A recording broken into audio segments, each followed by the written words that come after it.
Welcome to Shri Guru. అందరికీ నమస్కారం.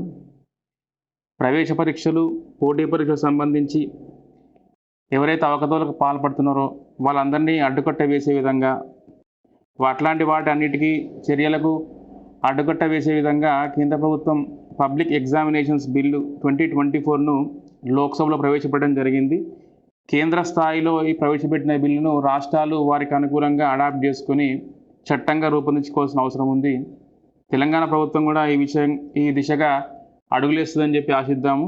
ఎవరైతే మన ఛానల్ సబ్స్క్రైబ్ చేసుకోండి, షేర్ చేయండి, వీడియో నచ్చితే లైక్ చేయండి. విషయంలోకి వస్తే ప్రవేశ పరీక్షలు, పోటీ పరీక్షలకు సంబంధించి అవకతవకలకు పాల్పడే వారికి 5 ఏళ్ల వరకు జైలు శిక్ష, ₹1,00,00,000 జరిమానా విధిస్తున్నట్టుగా ఒక చట్టాన్ని రూపొందించి కేంద్ర ప్రభుత్వం లోక్సభలో ప్రవేశపెట్టింది.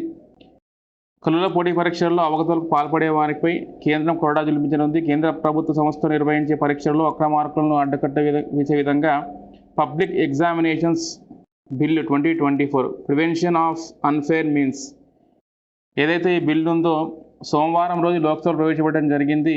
ఇది అమల్లోకి వస్తే పేపర్ లీకేజీకి పాల్పడిన, మాల్ ప్రాక్టీస్ చేసిన, నకిలీ వెబ్సైట్ను సృష్టించిన కనిష్టంగా 3 ఏళ్ళు, గరిష్టంగా 5 ఏళ్ల వరకు జైలు శిక్ష పడే అవకాశం ఉంది. తర్వాత ₹1,00,00,000 జరిమానా అనేది విధిస్తారు. దేశంలో వివిధ రాష్ట్రాల్లో కూడా ఒక మాఫియాలాగా తయారై పేపర్ లీకేజ్ చేయడము, ఎగ్జామ్స్ ఒకవైపు విద్యార్థులను చదువుకుంటుండగా దొడ్డిదారిని వచ్చేసి పేపర్ లీక్ చేసుకొని వాళ్ళకి సంబంధించిన వాళ్ళందరికీ అమ్ముకొని వాళ్ళకే జాబులు వచ్చే విధంగా చేయడం అనేది చాలా రాష్ట్రాల్లో కనిపిస్తుంది.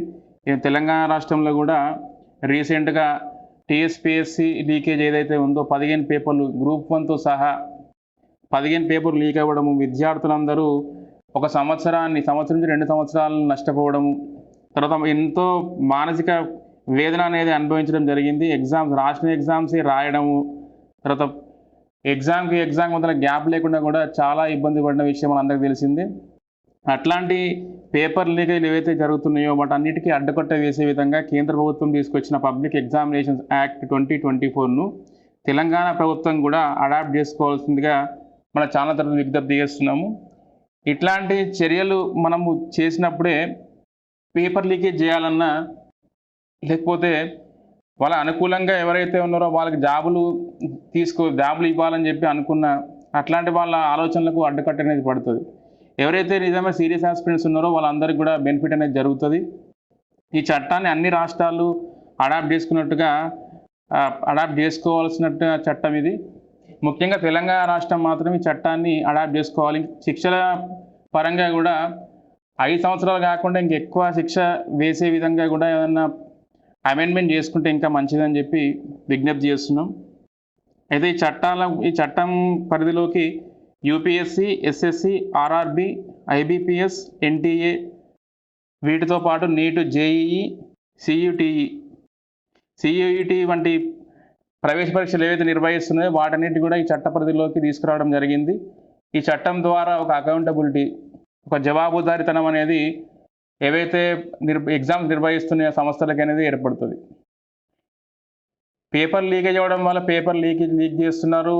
లీక్ అయిన తర్వాత ఏదైతే కన్సర్న్ ఆఫీసర్స్ ఉన్న వాళ్ళు రాజీనామా చేస్తున్నారు, వెళ్ళిపోతున్నారు. అదొక పార్ట్ అయితే, ఎగ్జామ్స్ కోసం ప్రిపేర్ అయ్యి వాళ్ళ టైం అంతా వేస్ట్ చేసుకొని తర్వాత ఈ మానసిక వేదన ఏదైతే ఉందో వీటన్నిటి ద్వారా స్టూడెంట్స్ చాలా నష్టపోతున్నారు. సంవత్సరాలు కూడా స్టూడెంట్స్ నష్టపోయే విధంగా ఈ కుంభకోణాలు జరుగుతున్నాయి. కాబట్టి ఇట్లాంటి వాటికి ప్రివెంట్ చేసే విధంగా తెలంగాణ ప్రభుత్వం కూడా ఆ దిశగా ఆలోచిస్తే బాగుంటుందని చెప్పి మన ఛానల్ తరఫున విజ్ఞప్తి చేస్తున్నాము. ఈ బిల్లులో ముఖ్యాంశాలు చూస్తే ప్రశ్నపత్రాలు, సమాధాన పత్రాల లీకేజీలో ప్రత్యక్షంగా, పరోక్షంగా పాల్పంచుకోవడము, అభ్యర్థులకు నేరుగా కానీ ఇతర మార్గాల ద్వారా కానీ సహకరించడము, కంప్యూటర్ నెట్వర్క్ను ట్యాంపరింగ్ చేయడం కూడా శిక్షార్హమే. ఇట్లాంటివన్నీ ఆల్రెడీ మన తెలంగాణలో జరిగినాయి. ఏడబ్ల్యూ ఎగ్జామ్స్కి అయితే స్మార్ట్గా మళ్ళీ టెక్నాలజీ యూజ్ చేసుకొని పేపర్ లీకేజ్ తర్వాత అభ్యర్థులతో ఎగ్జామ్ రాయించడం జరిగింది. ఈ విషయం మన తెలంగాణలో కూడా జరిగిన విషయమే. తర్వాత నియామక సంస్థల పేరుతో నకిలీ వెబ్సైట్ సృష్టించడము, నకిలీ పరీక్షలు నిర్వహించడము, నకిలీ అడ్మిట్ కార్డులను జారీ చేయడము, నకిలీ నియామక పత్రాలను ఇవ్వడం కూడా శిక్షార్హం. ఇట్లాంటి ఆర్ఆర్బీలో చాలా చూస్తుంటాము. ఫేక్ నోటిఫికేషన్లు ఇవ్వడము, తర్వాత వాడు ఎగ్జామ్ డేట్ కూడా అనౌన్స్ చేస్తాడు. తర్వాత చూస్తే అసలు ఆర్ఆర్బీ డిక్లేర్ చేస్తుంది మేము ఎట్లాంటి నోటిఫికేషన్ కూడా ఇవ్వలేదు, అట్లాంటి వాటిని నమ్మకండి అని చెప్పి. ఆర్ఆర్బీ వెబ్సైట్ మనం చూస్తే అలా క్లియర్గా మెన్షన్ చేస్తూ ఉంటుంది ఎప్పుడు కూడా. ఎవరైతే ఫ్రాడ్ చేస్తారో అట్లాంటి వాళ్ళని నమ్మకండి, ఏదైతే ఉందో అధికారికంగా మేము వెబ్సైట్లో పెడతామని చెప్పి వాళ్ళు క్లియర్గా వాళ్ళ వెబ్సైట్లోనే మనకు కనిపిస్తుంది. పరీక్షల సమయంలో ఎవరైతే అనుకూలంగా ఉంటారో వాళ్ళకి సంబంధించిన సీట్లను అడ్జస్ట్ చేయడము, సీటు అలాట్ చేసేటప్పుడు వాళ్ళకు అనుకూలంగా వాళ్ళకి దగ్గరగా సీట్లను ఇవ్వడము, పరీక్ష తేదీలను వాళ్ళకి అనుకూలంగా వేయడము, షిఫ్ట్లను కూడా మార్చడము, ఇట్లాంటి వాటికి కూడా శిక్ష అనేది పడుతుందని చెప్పి ఈ బిల్లులో రూపొందించడం జరిగింది. పరీక్షలు నిర్వహించే సంస్థ అక్రమాలకు బాధ్యత వహించాల్సి ఉంటుంది. అట్లాంటి సంస్థలకు ₹1,00,00,000 వరకు జరిమానా విధిస్తారు. అటువంటి సంస్థలను భవిష్యత్తు నిర్వహించే పరీక్షల నుంచి 4 ఏళ్ల పాటు నిషేధిస్తారు.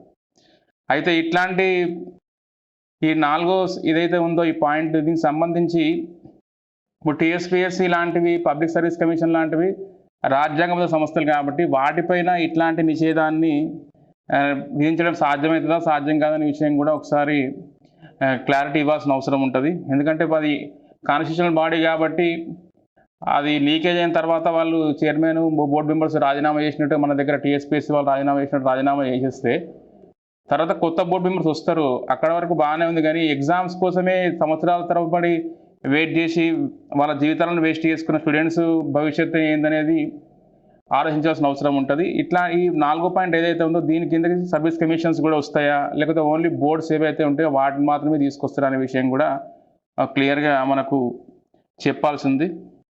అస్సాం గవర్నమెంట్ ఏదైతే ఉందో అస్సాం గవర్నమెంటు ఈ చట్టము పబ్లిక్ ఎగ్జామినేషన్ యాక్ట్ ఏదైతే ఉందో దాన్ని అడాప్ట్ చేసుకుంది. దానికి సంబంధించిన న్యూస్ చూసే ప్రయత్నం చేయండి. ఓకే ఫ్రెండ్స్, ఛానల్ సబ్స్క్రైబ్ చేసుకోండి, షేర్ చేయండి. Thank you.